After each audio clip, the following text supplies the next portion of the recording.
Okay, we have a Haas 5-axis vertical machining center model VF2SSYT, serial number 1122667. This machine was new in 2015 and we're going to run it for you.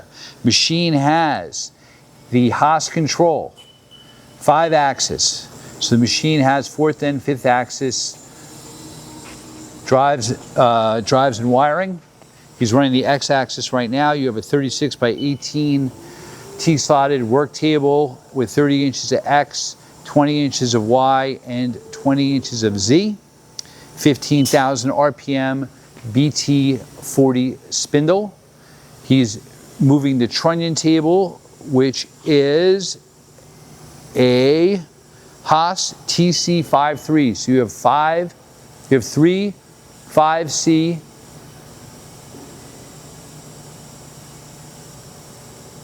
collar closers built into the trunnion table. Zoom in the Z-axis.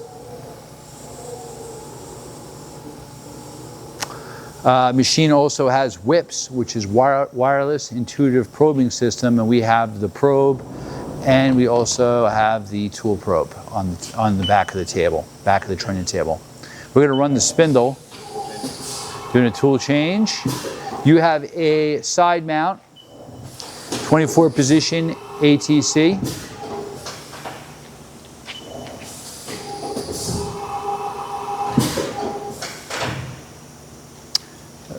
Okay, so we did 3 tool changes. Now we're running the spindle, 2,000 RPM. This spindle again has the 15,000 RPM option. 5,000 RPM. 7,500 RPM. That's 10,000. Again, the machine does go up to 15. That's 10,000 RPM. Machine's nice and quiet.